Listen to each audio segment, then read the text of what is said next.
Welcome everybody to our Behind the Fluff Inspiring the Next CMO podcast series. Now you can find lots of great resources to help raise your game in marketing at www.internationalbunch.com/be inspired.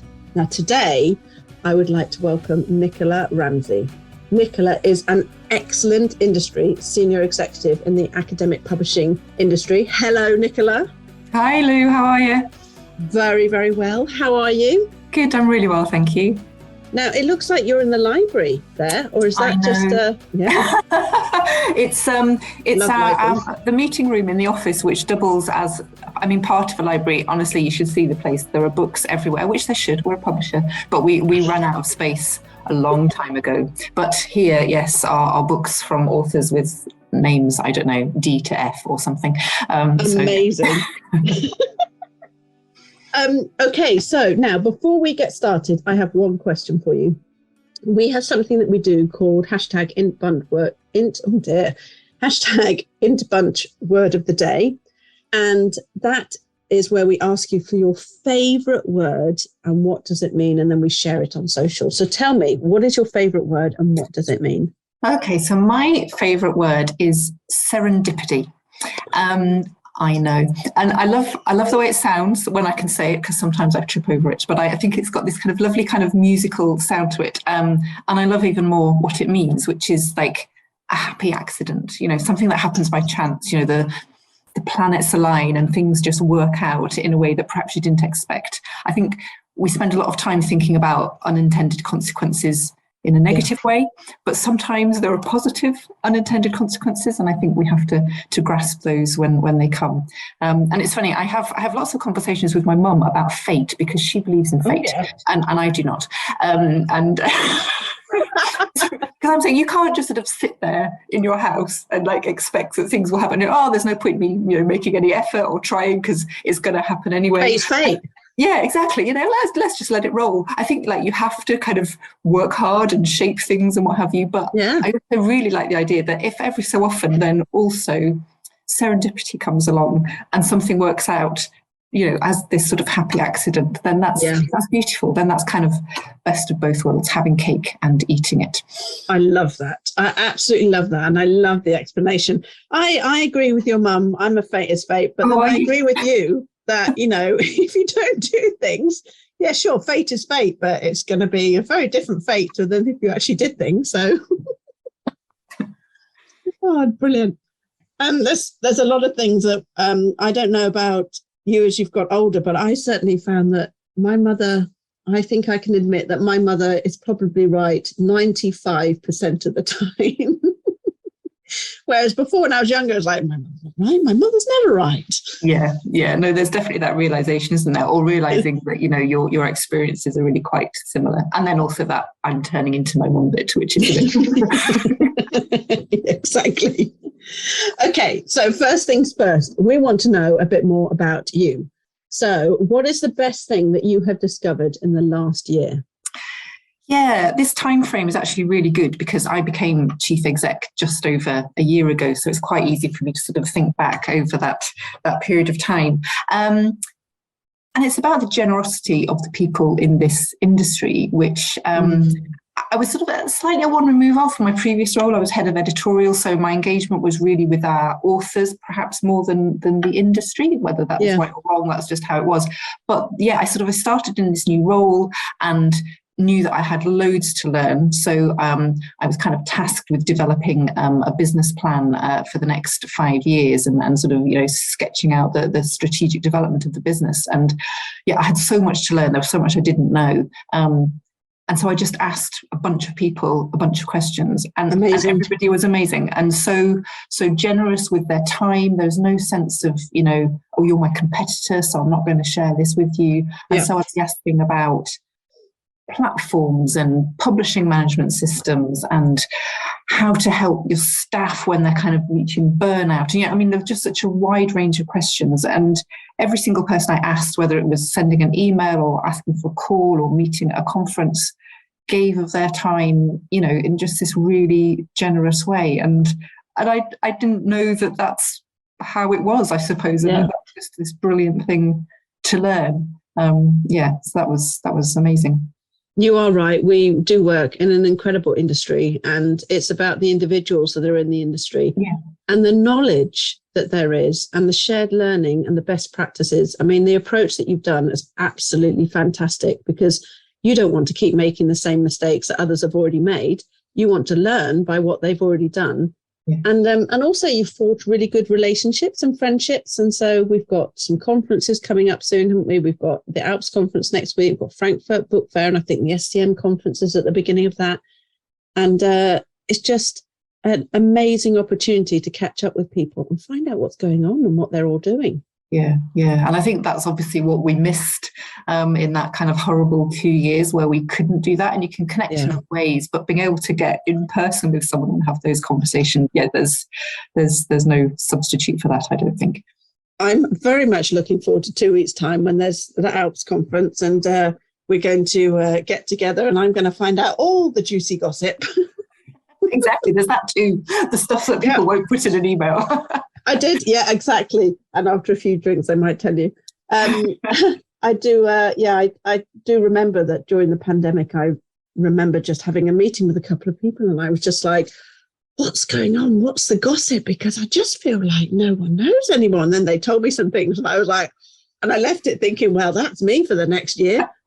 That's some really good gossip. Yeah. Just for me in my head, for nobody else, just for my own pleasure. So who inspires you? Yeah, that's hard. I mean, it's hard to kind of get it down to an individual. So I sort of, from that, I was thinking about what inspires me. And that is, I guess, people who kind of have strong values, that are authentic, honest, work hard, have a strong sense of purpose, generosity of spirit.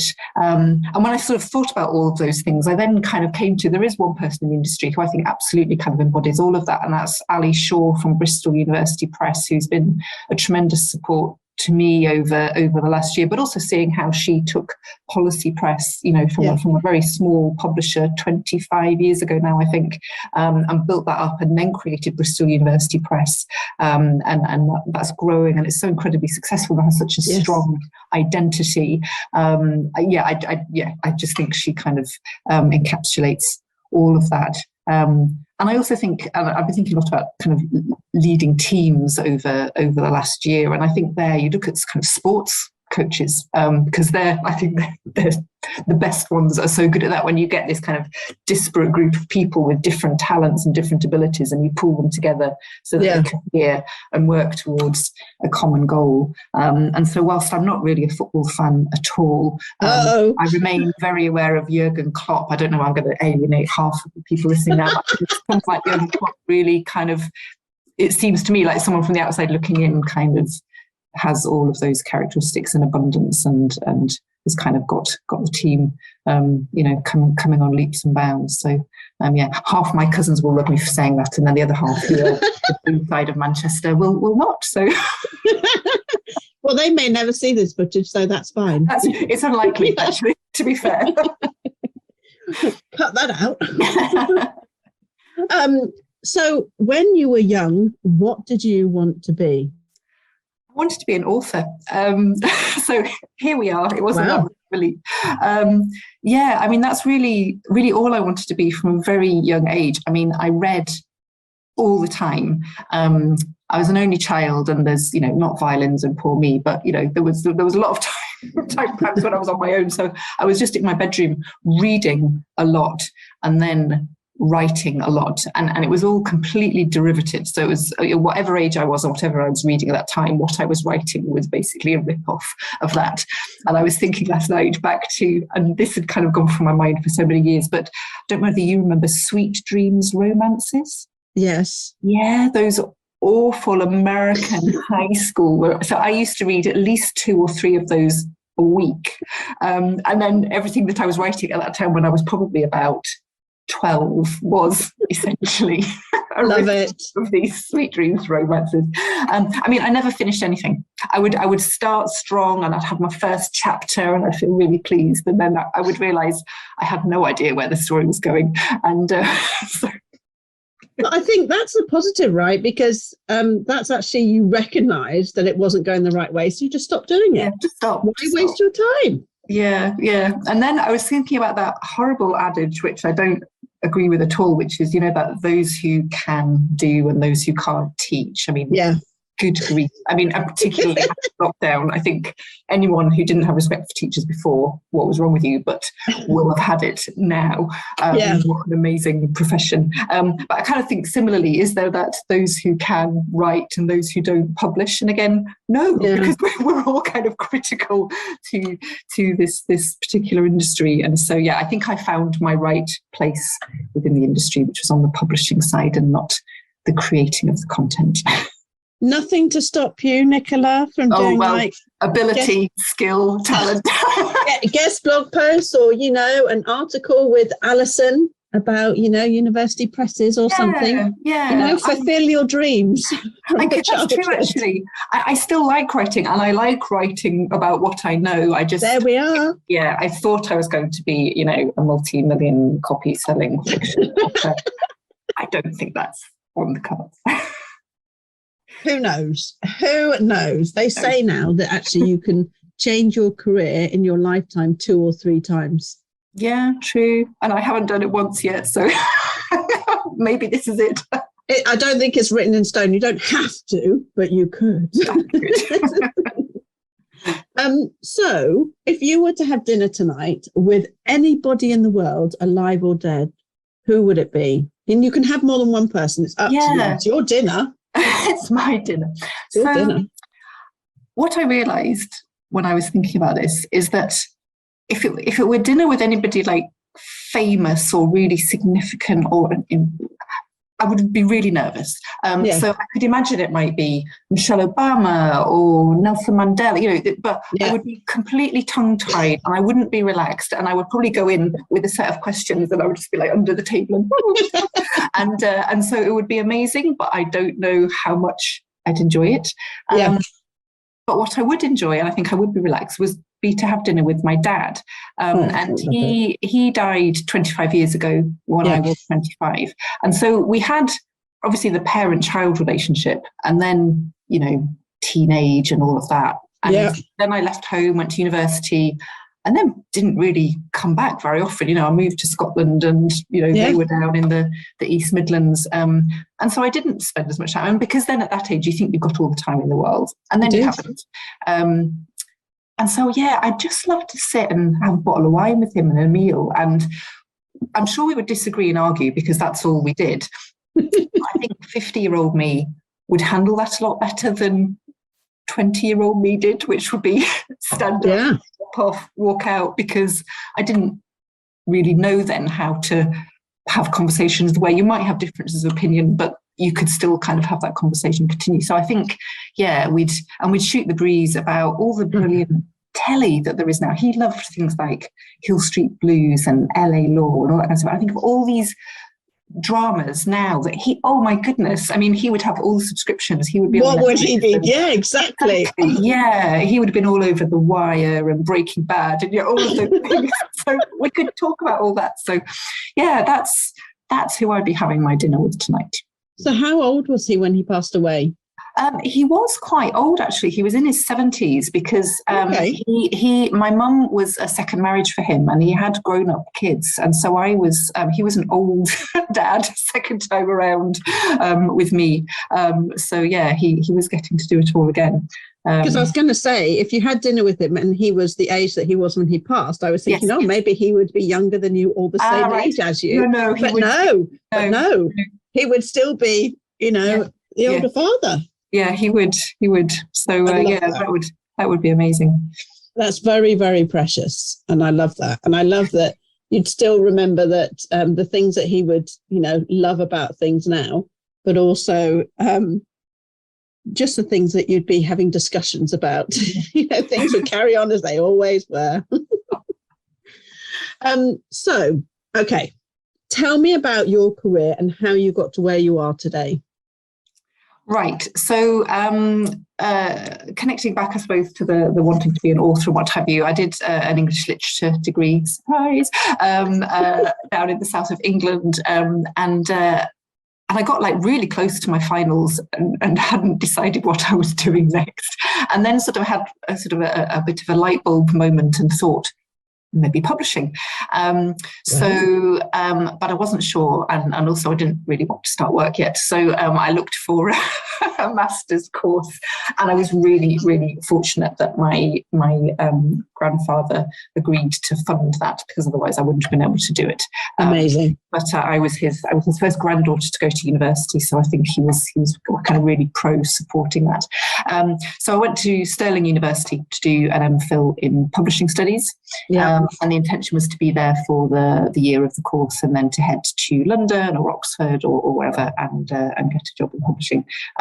But fell in love with Scotland, which I hadn't expected. But my mum, back to mums being wise and always right, when I moved up to Scotland, she said, "You'll move to Scotland and you'll never leave." I was like, what a ridiculous thing to say. So yeah, here we are. Of course I'll come back to England. Years later. I'm like, oh, yeah, she was right. So I basically wrote to every publisher in Edinburgh, and there were a lot at that point, asking for work, and landed on my feet with a job as an editorial assistant at Edinburgh University Press. So that was 28 years ago. So I worked up through the editorial department. I did a few different things. I did some sort of rights and translations work. I looked after our co-publications program. I was an assistant editor. Then I became a sort of half-time rights person, half-time commissioning editor. So I was told to go and start a politics list. Like, okay. Go and find somebody to write some politics books. And it kind of built from there. And I worked across Scottish studies, American studies, some literary studies, and then kind of settled within Islamic and Middle Eastern studies, which is the list that I worked on for the longest period of time. And that was a list that we'd had for a long time, but I sort of built and grew that. And so I was doing that up until 10 years ago. I became head of editorial and sort of ran the team. And then, as I say, last year became chief exec. So amazing. Whole career at Edinburgh University Press, and I quite like that I've sort of seen all the stages along the way. Absolutely. So I feel I still have connections with people, wherever they are within the business. It's like, I know it was very different when I was doing that job, but I have done that job. Yeah.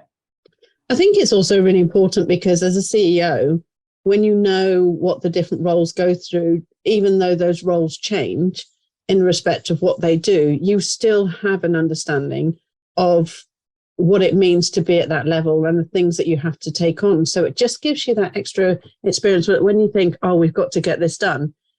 You may be a little bit more realistic in terms of thinking, I know how much work has got to go into that from different individuals and different teams, and it's not going to be like that. Exactly. It is going to take time, and it is going to take a lot of effort. I think, because that from my perspective has been really important. And in the role I do now, I still do content stuff, copywriting, working with designers on, some projects because of some of the clients that I have. And it keeps me grounded. Yeah. It's just it gives you a very different perspective, doesn't it? Yeah. It's very important. So what have you been most proud of then in your career? I think it's it's the publishing piece, which sounds really general, but no. What I mean by that is think of all the books that I've commissioned and developed and published over the years. I don't know how many that is, but it's in the hundreds, if not, it might be, in the thousands. And that's every book. There's an author there who it's mattered to them for their book to be published. For academics, that publish or perish is absolutely, true, that it's part of your career progression, as well as the importance of the content that we're publishing, that's helping other people learn, and it's progressing research in particular areas. So I think what we publish is really important, but it's particularly that impact, I think, that it has on our authors. And so I'm proud of that, and I'm proud of the way we all, I think, at EUP work with our authors, which is about how to make this particular book be the very best that it can be. And that's a hugely collaborative process involving a lot of people, with the author, of course, at the centre. But you have, if it's in a series, there are series editors, series advisors, you have external readers. We have our press committee, that's academics from the University of Edinburgh, who engage with every single project that we want to publish and look at it and say, how could this be better? How can we make this even better than it already is? And then you, as a commissioning editor, you're kind of the conduit between all of that, and you're pulling it all together and bringing it through on that process, so that what sort of is published at the other end is of excellent quality and can have the impact that it deserves. So I'm really proud, just generally, to have been part of that whole process for the last 20 odd years.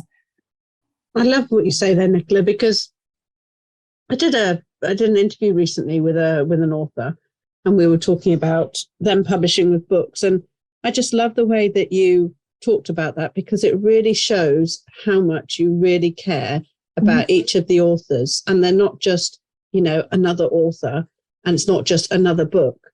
There was real sentiment there and resonance, and you can see how much you value each of those individuals and the book that they're writing. Yeah, no, I think that's very special. Yeah. And that's what slightly frustrates me in some of the conversations within academic publishing that we have around open access, which I support completely. Yeah. But I think we still grapple with the who pays part of that. And that there is sometimes the sense that the bit that we as editors bring to that is maybe the bit that could go, because then it would be cheaper. And I think that's to miss the investment that we have in every book, and the role we play in shaping it and developing it, so that what comes out is of a really sort of high quality. So that does sort of slightly frustrate me. I wonder whether it's because we're not good enough at telling that story. I think our authors understand the value, but whether wider people within sort of the policy world perhaps don't see it, and we're not perhaps as effective as we should be in communicating that to make that value better understood. After 2 years of being in a pandemic situation, we've all become a lot more empathetic, and we want that more honest conversation. Yeah. And I think that it's really important that authors recognise how important they are to you. And probably, like you said, some new authors or potential authors may not. But, there's so many things that we could be doing, so many ways that we can position ourselves. But, the testament is when you have people that come back and they publish with you again. But then, of course, writing a book for some authors could be a 5-7 year investment, even a 10-year investment. So, you're not going to get a huge series of books out of one person, like you would do if you were if you were like my a friend of the family is she started writing like crime novels, and she's just publishing like every year. She's publishing a new book. And I'm just thinking, cool, it's not like that in this industry. That's a lot of books you're putting out there every year. Yeah. It's funny, we sort of talk about, KPIs and what have you, and that whole thing within commissioning is so hard to measure. I was saying, obviously not in the role I'm in now, but previously I could be at a conference one year having a conversation with an author, and it could be another 2 or 3 years before the proposal comes in. Oh, yeah. And then it could be another 3 or 4 years before the transcript comes in, and linking that back and saying it was worthwhile attending that conference because yes, in 7 years' time there was a book. Yeah, absolutely. Your return on investment is for the long game, isn't it? It's not for how many authors, because I met people at this event, how many authors have actually, have we been able to commission, in the last 12 months? don't even look at that as your time scale. That's the joy of books, though, isn't it? So what have you found the most challenging in your career?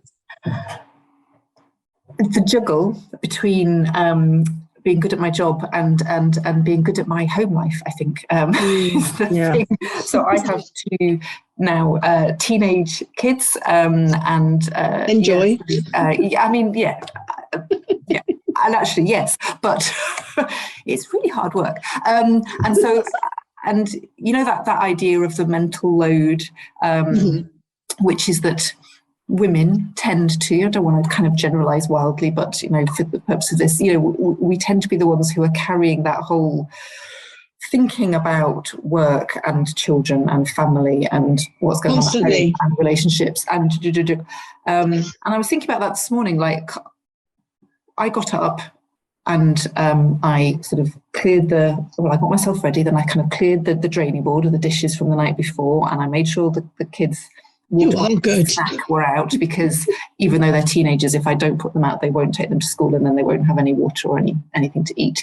And, you know, I put a load of washing on so that they've got rugby kit for tomorrow, and I got some food out of the freezer for dinner, and, you know, all of this. And then I got my train to go to work. And my husband, who is a brilliant person, got up, got ready, and went to work. Yeah. I think many of us can completely resonates with many of us. Do you know, Nicola, something that I watched a comedy the other day, or it was some comedian, and they said, you know, women are always generally like, our brains like, woo. And so if we were sat there together, and you and I, and like I was just looking vacantly, you'd be like, what's wrong? Are you okay? So when we do that to guys, like if I do that to my husband, if he's just looking like a vacant expression, I'm like, are you okay? What are you thinking about? And he'll go, nothing. And actually the comedian was right, because my husband said to me, this is so right. I'm like, what are you thinking about? And he's like, nothing. And he is literally thinking about nothing. They go into standby mode. And they're not thinking, like our heads are like this. Like, right? So, you know, when you ask that to your friend, she's going to tell you, oh my God, I'm thinking, but then I had these random thoughts about this, and it led me over to him. And it's like waking up, isn't it? And your brain's already into all, and it's the to-do list for the day. Yeah. My husband's just like, I'm not thinking about anything. I'm just watching TV. I'm off. Yeah. And I'm like, oh, amazing. That'd be nice. What a skill. Yeah, we should probably try. I don't ask him anymore if he has that vacant impression. I don't. Yeah, I'm not worried. I'm like, oh my God, he's going to like leave me or something. I'm not. That's not even coming. I'm just like, oh, standby mode. Yeah, that's a brilliant phrase as well. Yeah, and then standby mode. Because on top of that, yes, then, you know, I want to be really good at my job. And I think, you know, the responsibility that I sort of feel for leading the business and leading the team and all the rest of it. And it's like, that's quite a lot too. Yeah. And I love it. I love all of it. Yeah. But it's just quite a lot. So that's the challenge, is just, I don't know, sometimes taking a breath and stepping back. And also, and I wondered about saying this, but I will, because I think we ought to be more open about these things, is that I'm perimenopausal. And so on top of all that, I also just get really hot. Oh my God, you poor thing. And that's horrible. And then there's the anxiety that comes. And so that sort of started around the same time as I started my new job. And that was awful, because I kind of thought I was going a bit mad. And now, you know, I'm managing that, and it's a bit more under control, but it's still there all the time. Yeah. Oh, yeah. That whole picture it's a lot. Yeah. It's funny because people don't know what's going on inside you. It's just, they just see the outside and what you're projecting. My best friend is going through the same, and her husband was saying to me the other day, he was, because there's a supply issue with the hormonal treatment in the UK. It's one of his little jobs to go and pick up any medications and things, and he hadn't. And it had been a couple of weeks. Anyway, he went to go and do it, and there wasn't any. Oh, gosh. And he was going back and forth to the doctors, to the pharmacy. He was going all over the place. And he's like, there's not going to be any hormonal treatment soon for my wife. Please, you must help me. She's like a different person at the moment. So I could see the desperation in his face. Oh my goodness, completely. Yeah. The happy patches, as we call them in my house. There's a happy patch left on. So if your husband was like, if he was ever thinking, oh my gosh, there's not going to be any happy patches, I bet he'd be like, it would be like, as we talked about just before here, like toilet paper not being around in the pandemic. It'd be like, you know, must find them somewhere. They must be somewhere. I'll drive to England to get some. It doesn't matter. So Now, this is an interesting question for you. Being a CEO, what is your ultimate career goal? Yeah, yes, it is. That is interesting because I thought, oh gosh, what should I say that was? I mean, whatever you want it to be. In my head, yeah, I was sort of then thinking, what were my career goals prior to this? Has it always, have things gone to plan? And I suppose that they have, but I haven't necessarily always articulated it, maybe even to myself, that this is where I would like to be. I must have been thinking of it because sometimes when our previous CEO was still in post, every so often I would go, I would never want that job. So I think that must have been set against my default of thinking I would want that job. And then there would just be something if things going wrong. I think, that would be awful to have that job. I would hate to have that job. So I think, yes, things probably have gone very much to plan to date. And I hope it doesn't sound unambitious to say, I think that this is it. But I feel like I've got tons to do in this role. I only started a year ago.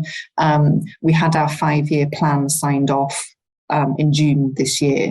Well done. Oh yeah, thank you. Oh my goodness. Yes, I can imagine. Such an effort, such a team effort. Like everybody played a massive part in this. You have an amazing team. I do. That's so fair. You have an amazing team. Yeah, and really pulled together and did it on top of the kind of business as usual stuff. So it was a lot.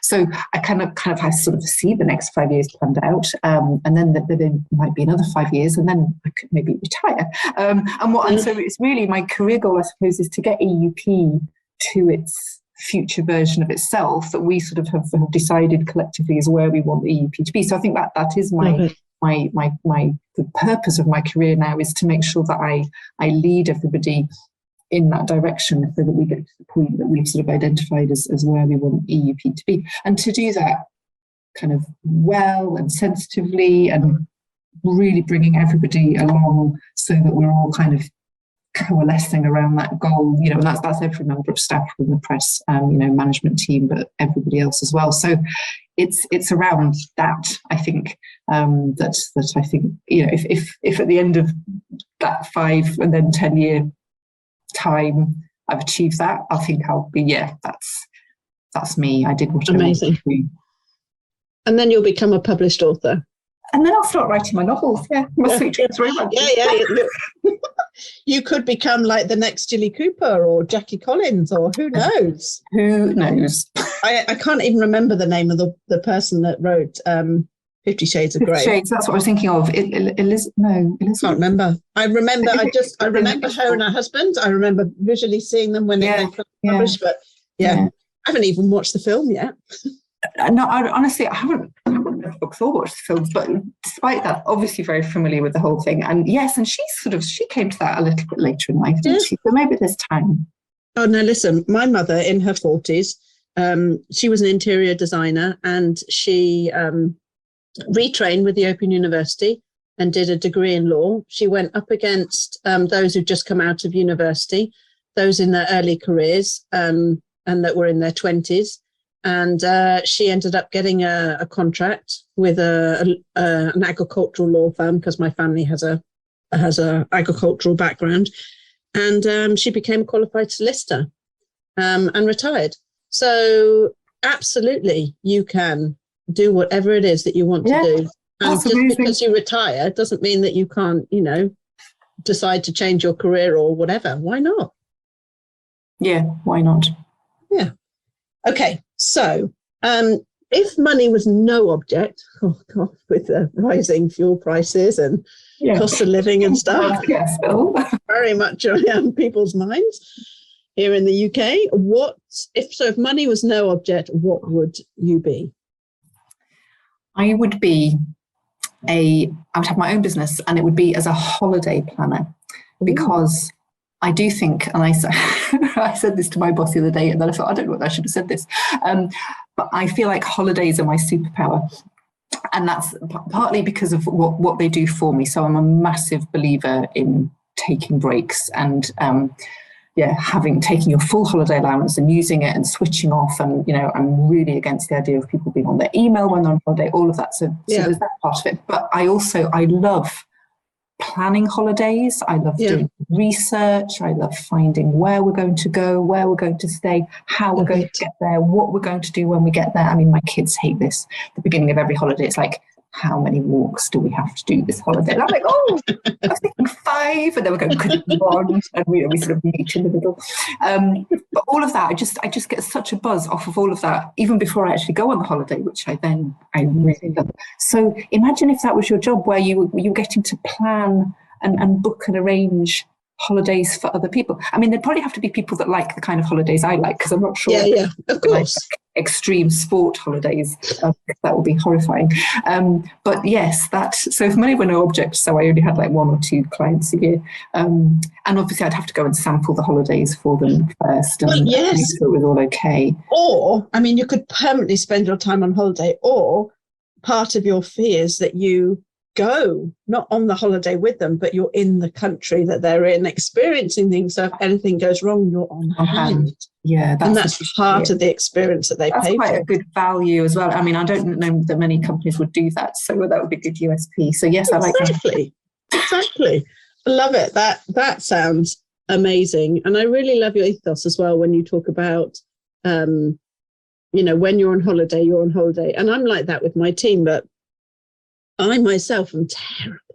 Oh, are you? Oh, I'm terrible. I just had a baby nearly 6 months ago, and I took 2 weeks off. I know.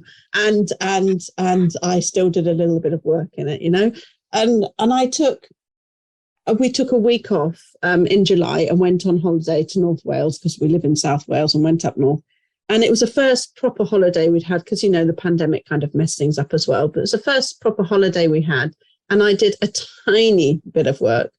But mostly I could feel myself starting to relax. And unfortunately, it got to the end of the holiday and I was like, oh, no. Yeah. But I completely appreciate, and I want to be at the position where I can just shut off, because it's so important for your mental health as well. And you come back refreshed and you're raring and ready to go, and you're exactly what a difference it makes. So do not do what I do. No, that's what I say to the team. Yeah, I've always, and I remember in my previous role, and my then boss saying to me, he said, you just don't check your email whilst you're on holiday. I was like, no, he wasn't saying it in a bad, he was just like noticing. And I was like, and so this is what I say to all my team now, is when they go on holiday, I'm like, if I see emails from you, I'm going to be really annoyed. I mean, I can't stop them looking and then, making sure that but I ask them not to do it. And obviously, if I'm needed, then I'm available. I'm on the end of the phone. And exactly. As an emergency, they can call you. But I think that's really, really important way to work. You could have like a little, a little like swear jar. If someone checks their email, just go, IT flagged to me that you went on and checked your email, and £5, please. £5 in the cake. Yeah, exactly. But it was funny. I was, we were away at Easter down in the Peak District, and went to Alton Towers for the day because, amazing children. I was standing in a queue. Nothing wrong with Alton Towers. It's a theme park for those not in the UK, but nothing wrong with going to Alton Towers. But the ride. They're so scary. I can't go on anything that goes round and round, and I can't go on anything that goes upside down. So it limits what I can go on, things that are really fast, and I like that, and up and down. But the log flume you can go on then. Yeah, what's the log flume even? I can't remember. Anyway, I'm standing in a line waiting to get on one of these really fast rides, and and did get a phone call about something that was a bit of a situation that needed.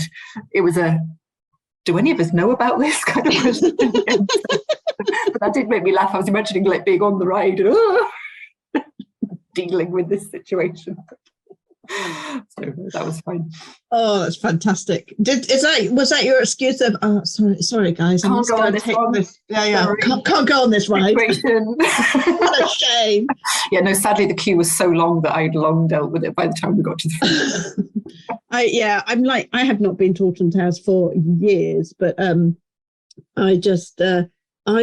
can't go on teacup things that spin. I love roller coasters, but I can't do those type of things. And I remember going into this ride and thinking, oh, this is interesting. And like you walk in, we're all with all these school children as well. And then they you sit down in this thing. And I was like, oh, this is right. It's all black and things. And then I realized that I don't really know if you looked at it, what exactly happened, but there's certainly what it felt like happened, that I was a hamster in a wheel being spun round like a washing machine. And it was like my worst nightmare, and I couldn't get out because it was a black room, so I didn't know what was going on. It was just like, oh, you just got to remember. You just have to go through it, don't you? You just like it will be over. Yeah, just breathe, yoga breathe. Oh my God, it's taking forever. Oh my God. All the things we do, so funny. So, which inspiring 3 books, professional or not, doesn't matter, would you say are a must read, and why? Yeah, so I didn't read that many sort of professional books last year, and I had some really good recommendations. And one of them, well, it's actually 2 books, but it's sort of in 2 versions, is by John Cotter. I'm sure you'd be familiar. So it's his 8-step process for managing change. And so the proper book, if you like, is called Leading Change, and that's great. But what it was recommended to me that I read as an introduction is what looks like a children's book. It's beautiful, and it's got quite big print and nice pictures of penguins throughout. And it is called Our Iceberg is Melting. And it's basically a really nice summary of this other book, Leading Change, working you through this 8-step process. But it's using the story of a bunch of penguins who are, I love that kind of stuff. And realise one of them goes out swimming and realises that the iceberg is melting. So that's like the first step, which is about creating that sense of urgency, because if people don't think that there's anything wrong, then why will they want to change? So you have to correct. So that was the iceberg is melting. And then it's like you create this guiding coalition. So this is where he was bringing together some sort of like-minded penguins, including some that, sort of had some influence within the wider group, so that they understand the problem and decide what to do next. So it takes you all the way through the stages, but using this, I don't ever know, is it a parable or a fable? One of those, to kind of just communicate really effectively and not in a patronizing way at all. Ideas. So then you go on and read the main book, and it all just falls into place, and you can kind of dig in more to the detail of those concepts, because your understanding has been really grounded in this group of penguins who, are still with me now, really. And you start to go, oh, that penguin, that's X person in the team. And that's definitely. So that was just such an effective way of communicating those ideas. So that was great.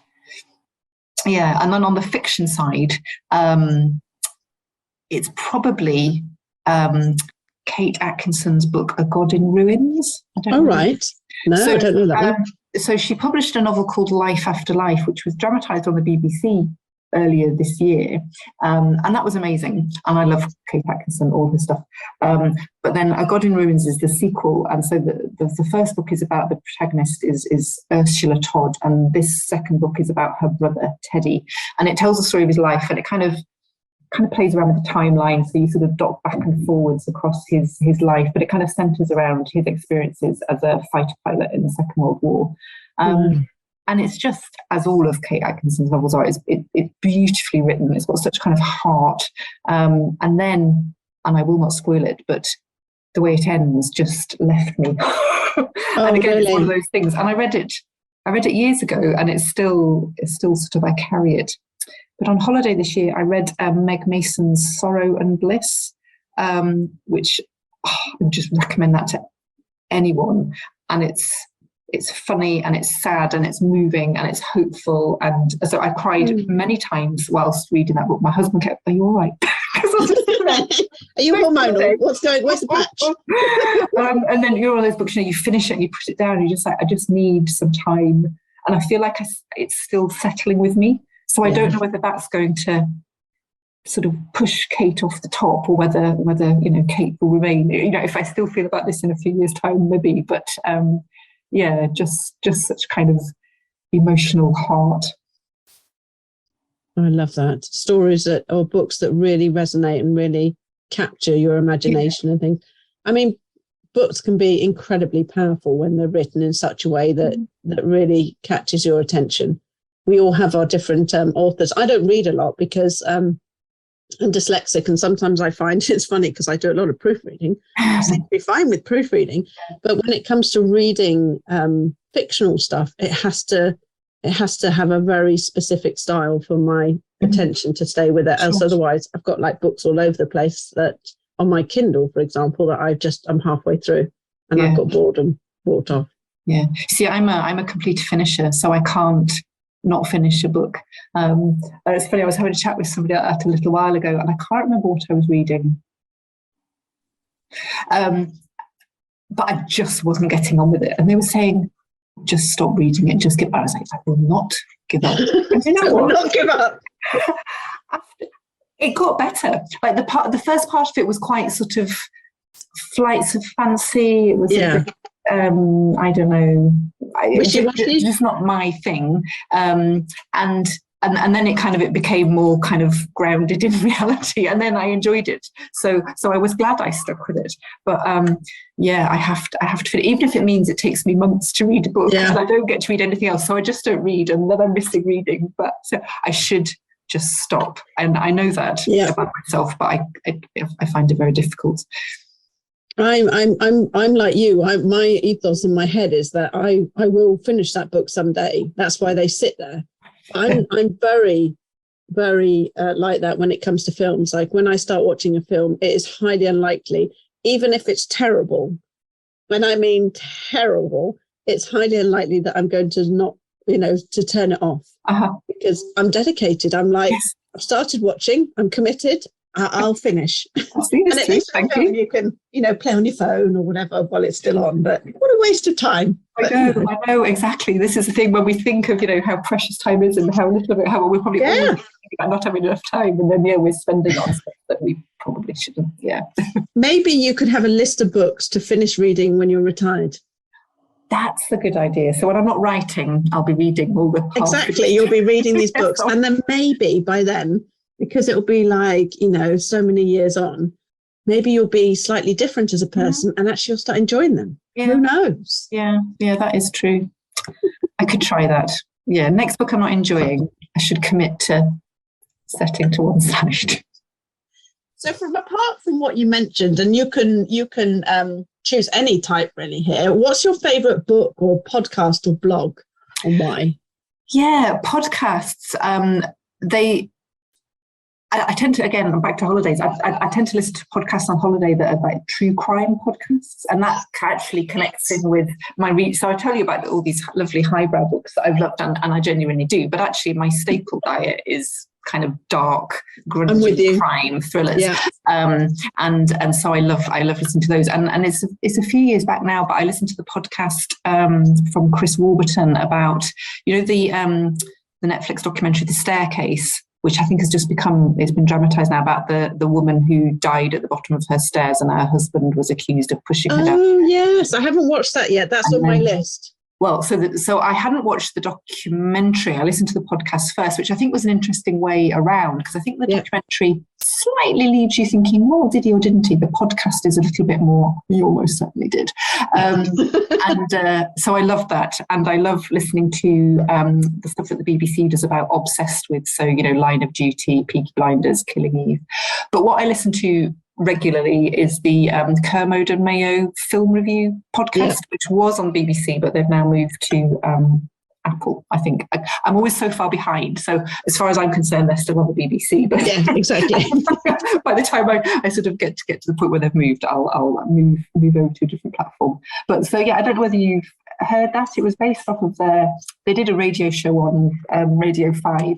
And so it's ostensibly talking about films for a couple of hours, but actually they talk about, everything. They talk about music and life, and they sort of talk about politics, even though they're not meant to. So it kind of gets edited out. And they just kind of bicker with each other. So they obviously are two people that have known each other a long time, and they get on, and they're just really easy in each other's company. And they have all these little regular features, and they've sort of created this community, I think. So the people who will listen are Wittertainees, and there's all this kind of shorthand, where you get, like we get in our industry, where we're probably worse than any other, I think, for all the acronyms. But there's a bunch of acronyms. So we love an acronym. So yes, like you'd have LTL, which means long-term listener, and those kinds of things. So it kind of it creates this really nice community, or the church as they call it. It's good fun. And for the longest time, when my kids were little and all I saw at the cinema was Shrek, I heard about films that I couldn't see, but it kind of scratched the itch for me. So I felt like I kept on top of films even though I hadn't seen them. How far back have you gone in this podcast? Well, I've been listening since I discovered it when I was on maternity leave with my eldest, who is now 16. So, I see. It's been with me a long time. Wow, you're a committed listener. And now I can go to the cinema and see the films that we talk about. So that's a bonus. Yeah, absolutely.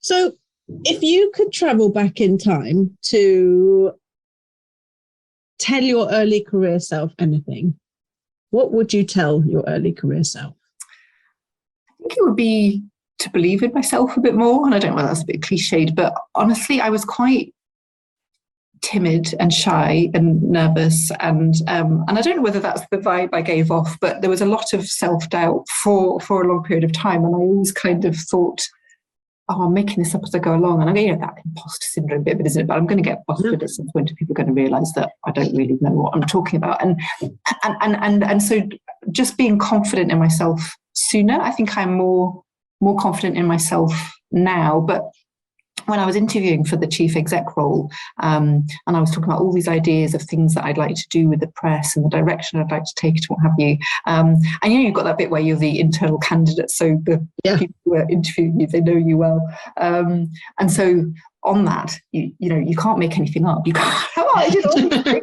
It was amazing. It's like you have to be honest. So anyway, afterwards, one of them was saying to me, "I didn't know you had." That way of thinking, that you were kind of so strategic and you've got all these ideas, and how have we not been hearing about them before? Basically, I think that they just sort of saw me in a different way. And I realized that I could have been saying all this stuff. I could have been putting it out there. And why didn't I? Was it because I've worried that it might get knocked back? It might not be liked. And so I was supposed to tell myself, it's okay. Yeah. It might get knocked back, but that's not a disaster. It's not the end of the world. And you pick up and you go again. And so just that, just a bit more confidence, I think, in realizing, that what I had to say had value, and therefore getting out ahead. That being said, I still feel like things have happened, in a good way, and things have happened at the right time and the right place. Fate is fate. Fate is fate, except it isn't. But if it was, Yeah. Oh, that's brilliant. It's funny because we hear that a lot. When I ask that question, that's probably one of the most common answers. Okay. And I think that demonstrates that actually those that you have in your team who are in that early career, and it does happen throughout your career, so it's not just early career, but it is interesting to know how much confidence can really affect people. Yeah. And creating and fostering an environment that's open and collaborative, where people feel like they can, if they want to, because they shouldn't feel like they have to, but if they want to provide input and they want to come up with, ideas and things, then they should. Sometimes throughout my career, when I've been looking for ideas about something, rather than going to a specific team, I actually have opened it up to the organization and said, does anyone have any ideas, whatever it is, because you find like someone that's in the mailroom or someone that's in accounts or something, has this idea, and you're like, yes, yeah, that's what we need, because they're, like you said, in terms of talking about people that are a penguin that's away from and sees, they're removed from certain situations, so they have a different perspective. I mean, everyone has their own different perspectives. You and me having a conversation, we will both in this conversation, but we'll both take something very different away from this in terms of our experience. So I think it's that I think is really important, is recognizing that in people. Yeah. So what is the best piece of advice that you have ever been given? And I did get this when I was quite early on in my career. It's to say sorry if you get something wrong.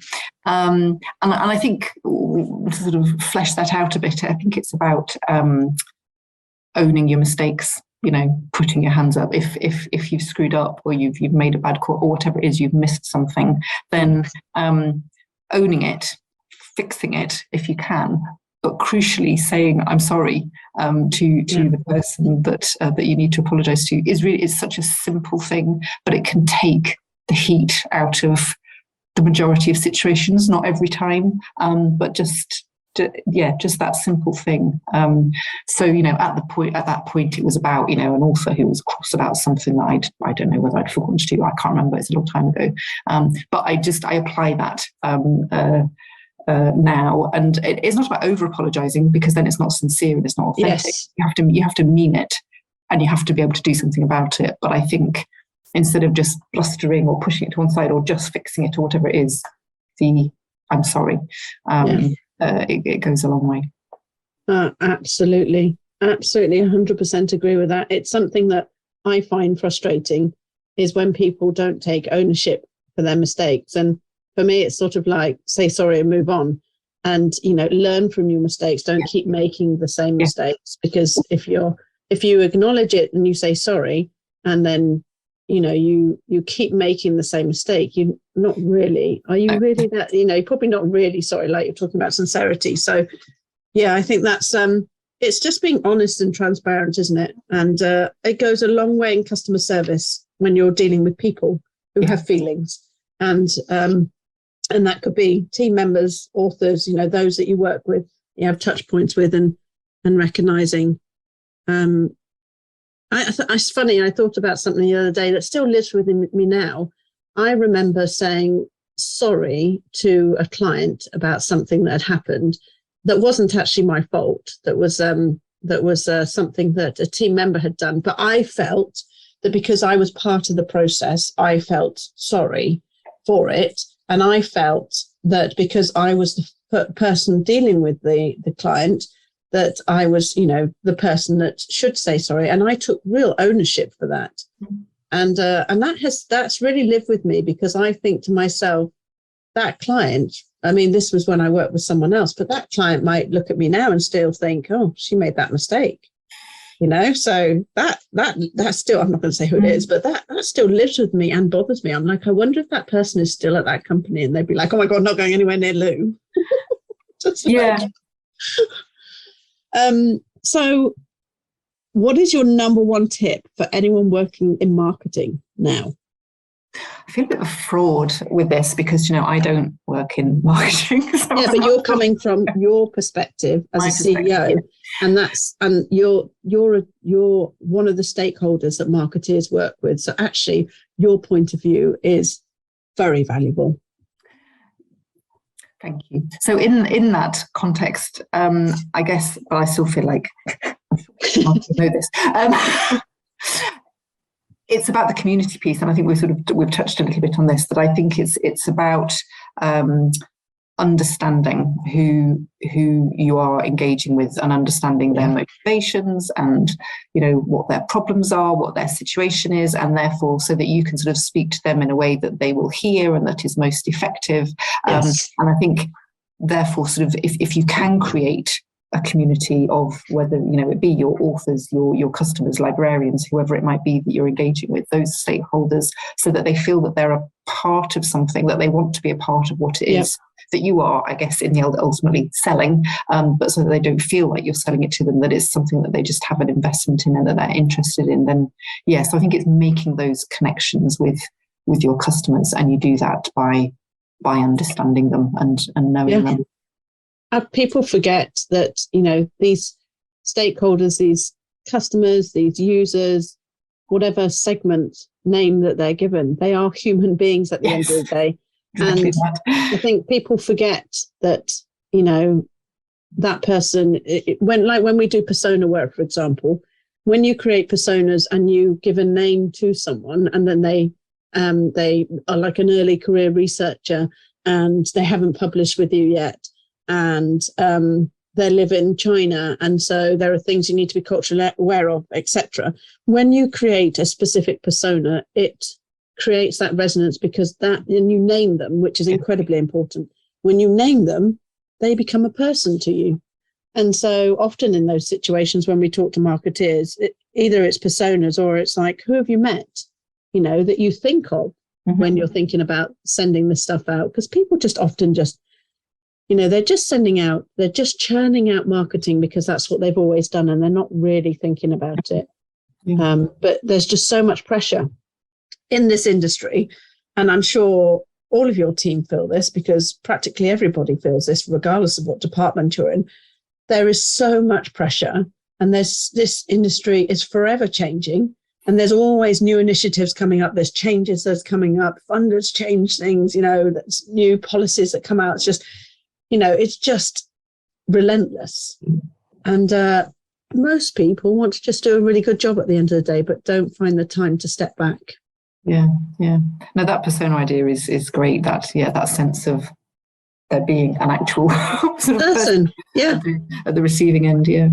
And I think that's helpful in the respect that also, because it's not just a marketing department, or it's not just development in terms of like when they're doing their user stories and things, it goes across the organization. So editorial, like, oh, that's, I don't know, that's Lei Jing, for example.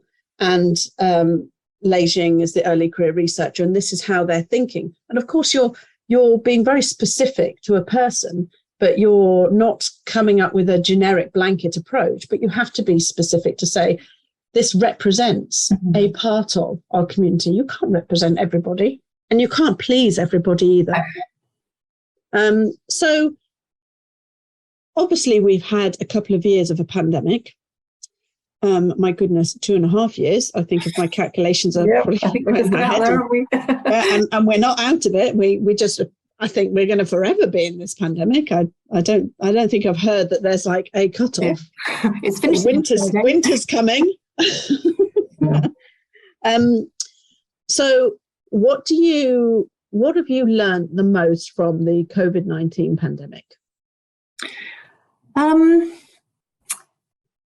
I think it's probably about how adaptable we are, and that's everybody, I think, at every stage in their lives, because it impacted everybody, obviously. So whether you were really young or really old or somewhere in between, that we all changed overnight, and managed to kind of continue on and do what we were doing, but in a completely different way. And I think that's just remarkable. And I don't know whether many people would have thought that we would have had that in us.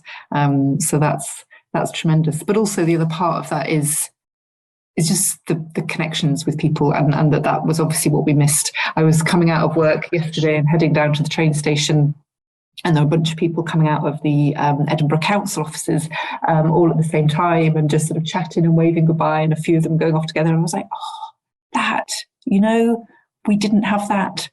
So you wouldn't finish work and leave and go back to a different space, but also you didn't have your colleagues, and it's all that really kind of intangible stuff that is hard to nail down, but that was the stuff that we missed. And I suppose my worry now is that there were some people who probably were never comfortable being in that office environment, so being at home has just suited them much better, because maybe they're introverted, or they have whatever kind of needs that are not being met within an office environment, or they find it challenging for whatever reason. And so that's amazing that they can now work in a space that is better suited for them. But I still feel like maybe they're missing those connections, and those people who are back in the office are missing the connections with those people, and all that they have to bring, and how we learn from each other. And I don't know what the answer is to that, but it troubles me that I think we've seen how important connecting is, and therefore if there are some people who don't have that, how we make that work. And I don't know what the answer is. Well, it's finding a balance, isn't it? Because if you've got people who prefer the environment of being at home, they may prefer that for a reason, and they may feel that they can just get on and work, and actually being in an office environment was annoying to them because there's noise and clatter and stuff going on, and they couldn't, maybe they couldn't focus as well, but now they can. But you can certainly find a balance in terms of having optional kind of like social events, or, come into the office like on this day so we all catch up as a team. But, things like going for lunch together, or just popping out and getting a sandwich together, it's the friendships that's a lot of people miss, isn't it? But, you know, with some people, maybe what they thought was a friendship wasn't really a friendship. It was just, you know, that person thinking, oh God, have I got to talk to you? Okay, I'll talk to you. Yeah, no, I know, I completely get that. Pining for something gone. Yeah, but I definitely missed the people and all of that. So I'm very happy to be back. And I mean, I'm past the excited stage now, because there was a period of time when every day I came in, I'm like, oh, look. That's like me for 2 weeks when we've got a conference. I am beyond excited. Here I am in South Wales working in my office, and all of my team are remote workers. Yes. And we have recruited people I've never met personally, face to face. And I'm going to see them next week. I haven't seen Megan, who I work with really closely, and I haven't seen her just before the pandemic started, so 2.5 years. So I am like beyond excited. Bring it on. Yeah, everyone's just like, oh, you'll be down the bar then at the conference. I'm like, yeah, I'm going to be there finding out all the goss. That'll be me sorted. Mm-hmm. Is there anything you want to ask me? Yeah, I wonder what motivates you. In the respect of, well, in your yeah. What is it that kind of drives you each day? Bills, nursery fees. No, I think so. I have a 4-year-old who's about to be 5, and a 5-month-old who's about to be 6 months old. So in the last few years, certainly my children, I never realized what a huge impact that they would have on my drive. But I feel very passionate about helping people do better together, getting marketeers to do better marketing for ultimately whoever the target audience is, and learning from each other. It's something that's really important to me. So I just think it's probably, if I boiled it down to simplified terms, and I think about it in terms of my family, and I think about it in terms of my work, I think it's probably wanting people to feel that I'm helping them. It's a really strange thing, but I guess that's when I do really distill it down in my head, I think it is just wanting to, and maybe that's self-satisfying for me, and maybe that's, but that's fine. That's okay. Because if I'm helping people, and sometimes I get paid and sometimes I don't, because sometimes it's voluntary. But if I'm helping people and that brings me joy and that brings me peace, then we both win at the end of the day. Absolutely. So, Great. But I sure do need to, like when you talked about earlier, I sure do need to look after myself a bit more. Yes. And I absolutely am terrible at doing that. I don't, if like, who's Louise? What makes you happy? I don't know. Maybe put some really loud heavy metal on, or house music, and listen to Spotify, on Spotify, for example, while I'm working. Maybe that makes me happy. But what else? I don't know. Yeah. Who am I? I think, well, that's the thing, isn't it? Because we get so caught up in that. It's back to what we were saying earlier about, if you kind of, you're trying to do a job really well and you're trying to do your home bit really well, it doesn't leave a massive amount of time. And I'm sure we could all be better at carving that out. But take your holidays and switch your email off. Yeah, I know. Yes, Number boss. 1 tip. You see, I'm accountable to no one, really. So it's like, don't do what I do. I'm the really, bad example to the team. And then like, if they do it, I'm like, 40. They're like, but you do it. And I'm like, doesn't matter. I'm the bad example. Oh, it has been so good speaking with you. Thank you so much for taking the time to talk to us today. I've really, really enjoyed this. I've learned so much about you as well. Most of it good. Yeah, absolutely. And one of the most lovely things that you did in this interview is when we talked about who inspires you, I think you are the possibly the only person that talked about someone from the industry. And I thought that was really lovely, especially because of how impactful that has been for you this last year, in terms of forging those connections and how powerful that can be to helping you progress in them, which ultimately has a positive impact on DUP, that's something that we forget. And people, I think I remember seeing some experiment once, and it was like, they said to the parents, if you were to have dinner tonight with someone, who would it be? And they'd be like, oh, I don't know, like Kevin Costner. I don't even know why I thought about Kevin Costner, because I think I've just seen that Yellowstone new series is out and my brother loves it. And I'm just like, oh, so maybe that's why he popped into my head. Who knows? But, a lot of people talk about celebrities or authors and things like that. And then they ask the children, who do you want to have dinner tonight? And they go, oh, mummy and daddy or granny. And you go, oh, yes. But it's what you're thinking specifically at the time, and it's what's important to you at the time. And I think, we take for granted and say, of course I'm going to sit down and have, dinner with my children, that's absolutely a given. But to have the opportunity, and like you said, being nervous, I mean, yeah, I think there's some people that I'd love to have dinner with, but then I'd be like shell-shocked. I'd just be like, oh dear. I'm not really at that age though, when I'd be like, Sophie. Oh, I know. Can you imagine? That's not me. I mean, in the pandemic, I went on TikTok, and all the I don't know, Generation Zs or the Zoomers as they call them, they're like, oh my God, all these old people are on TikTok, get them off. And we're all on there going, wow, this is amazing, with our content.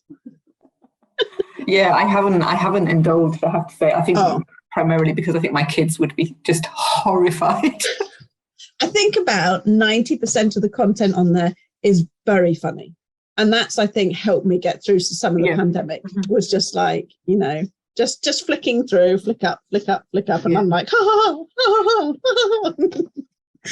But you get lost in social media, don't you? Yeah. I mean, I'm kind of there with Twitter a bit, really, is that, I'm it's all the work stuff, but I do quite like the cat videos as well, and pandas rolling around. Amazing. I love it. So I'm going to let you go now, but I'd love to say thank you so much. It's been brilliant. Anything that you've talked about, we have a link to, and this is going to be available as a transcribed version, a video version with captions, and also a podcast. And then we have some content that goes with it, which links to everything that you talked about, so people can easily click through. So thank you so much. Thank you, Lou.